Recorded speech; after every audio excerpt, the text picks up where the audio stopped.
Just north of Boston Bar, there's a motel called IT Fraser. Has anybody ever been there? No? How about if you drive east, you get to Squamish, and there's a hotel there called Hotel Squamish. Cunning name. There's a room there, both places. If you're looking for a room tonight, I checked. But I'm guessing that's because there's not a census being taken. That distance, if you drive east, would that be east? Probably.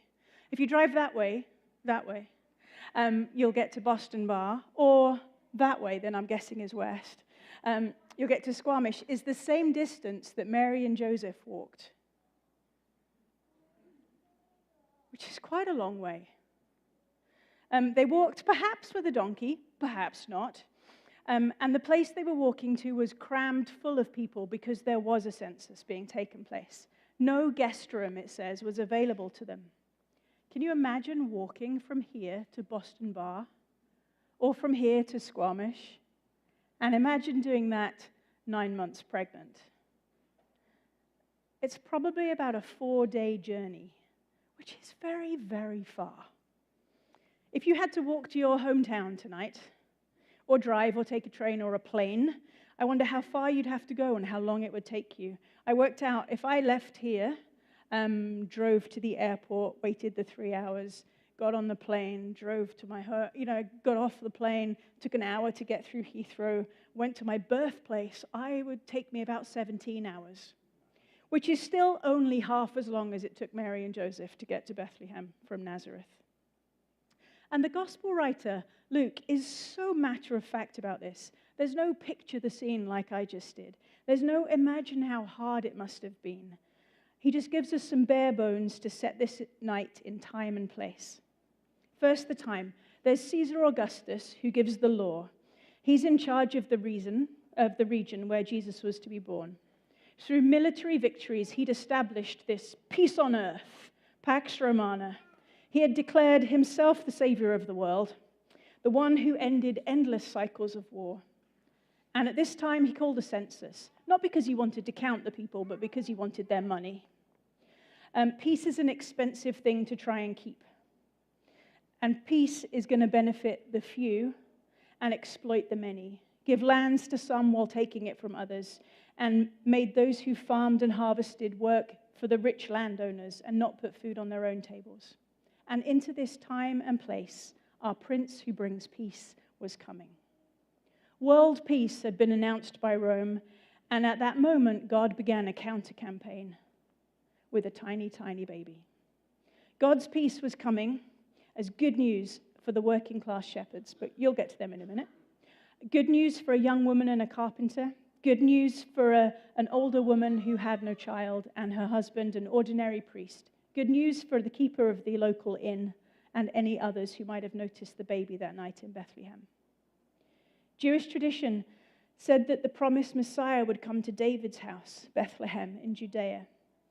Through exile and challenges of living under oppression, many of the people of David's line had scattered from their ancestral home in Bethlehem. And so we find Joseph and Mary in Nazareth, where they'd grown up and met each other.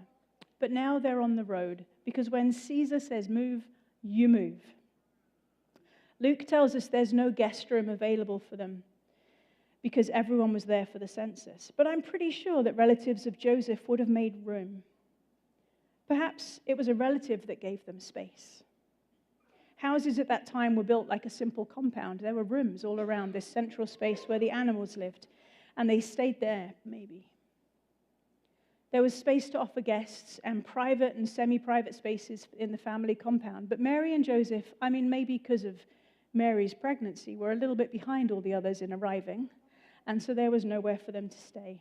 Perhaps they just moved that little bit slower. And by the time they arrived, there was only the corner in an open stall among the livestock, and that is where the manger stood. Perhaps it went like this. Picture a large family. Everyone doing things to get dinner ready. I imagine your families are like this right now. There's young cousins playing together, there's kids dancing, there's noisy chatter going on and catching up happening all over the place. Mary is there, maybe chopping cucumbers for a salad. And then her water breaks. And she's like, I think it's time. Accompanied by those who have done this before, surrounded by mothers and midwives, Mary gives birth to her first baby. She lets out screams that startle the goats. Mary's son, God's son, crowned. In that moment, no one thought about Caesar or the census or the incoming tax increase. New life had entered the world, and it was a boy. And she wrapped him in large strips of cloth and then placed him in a manger. This was the birth of the Prince who brings peace. God's peace changed the world that night. Come and see. Draw near to the manger and see the tiny child lying there, born for all of us, born to be the light that we need. And I have the joy of lighting this final candle, the Christ candle, because he is the light of the world, and he is with us.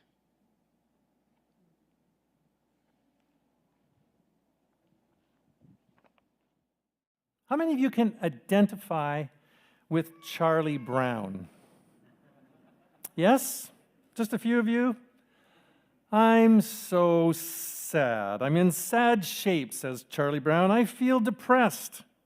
I know I should be happy, but I'm not. I just don't get Christmas. Anybody feeling like that right now? You don't have to raise your hand. Charlie's friends were no help to him. They all thought he was a loser. In the original, they called him a blockhead. Everything he touched seemed to go sour. It was hard being Charlie Brown. Linus put it really well when he said, "Charlie Brown, you are the only person I know who can take a wonderful season like Christmas and turn it into a problem. Maybe Lucy is right. Of all the Charlie Browns in the world, you are the Charlie Browniest." He just seemed to get things wrong all the time. And I can identify an awful lot, and I'm guessing you can as well. And that's probably why that story has been so endearing over the years. And it got me thinking about those first shepherds. And I wonder if there was a Charlie Brown in that crowd. A Charlie Brown shepherd. It's that story that Linus shared from Luke chapter 2 that we've been tracking here this evening. It was this group of individuals, probably young guys, maybe a few older, maybe there was a woman in the mix, we're not told. They were out on a cool night, tending to their sheep, simply doing their job.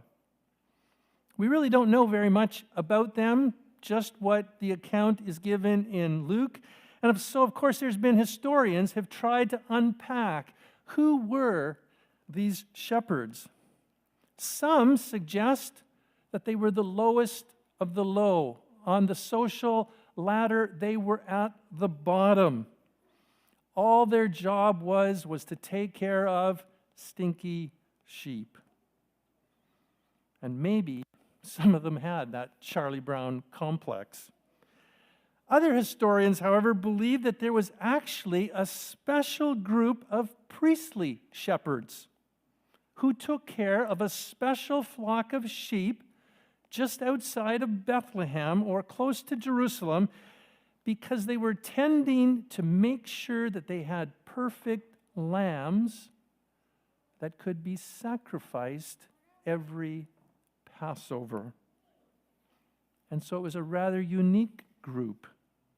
But whichever group, whether young or old, they were simply minding their business when suddenly there was this flash of light, an angel appears, it says God's host speaks to them, and in this moment there's this burst of light and love. And the angel says, "I bring you good news." No, he said, "I bring you great news.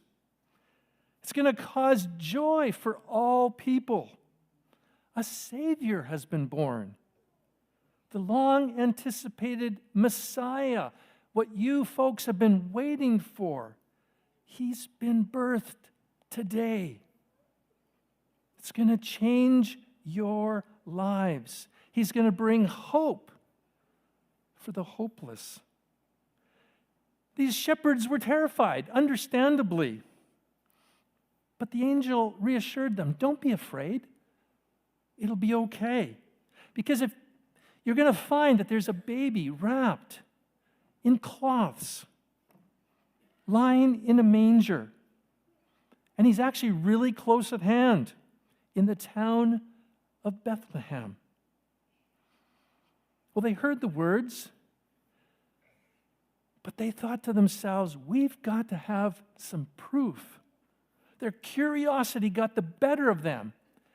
And somehow they arranged together. Maybe somebody drew the shortest staff and he had to stay. But all the rest of them took off to Bethlehem. Let's go and see for ourselves what this angel is talking about. Could it be true? And so they hurry, as we know, and sure enough, they find the baby with his mother and Joseph, just as the angel had said. You see, hearing good news is one thing, but seeing it with your own eyes is a whole other thing. When they saw Jesus, their eyes were opened, and it made all the difference. The anticipated Messiah was born. He was hope for the hopeless, hope for the nations, hope for all the Charlie Browns in this world, hope for Linus and Lucy, and yes, hope for you and for me. You see, at just the right time, God sent his Son, born to a virgin, born to show us God's love, born to change our lives. Whether you identify with Charlie Brown or not, or if you identify with one of those lowly shepherds, the good news of Christmas is that God gave us a love gift in his Son. But here's the thing. Most of us here have heard that message many, many times. You see, you can hear something, that Jesus has come, that he's the hope of the nations, that he can show you love. But until you personally see him, it's really just noise, almost static, like walking through the mall like I did yesterday with music playing. It's just background noise. The shepherds saw Jesus, and it changed their lives. They left rejoicing, worshiping God, telling everyone, we have seen the Messiah. And this evening, each of us again has the opportunity to not only hear, but if we allow the Spirit to touch us, to also see Jesus for who he really is, God's love gift for all of us. And he is the hope that we are looking for.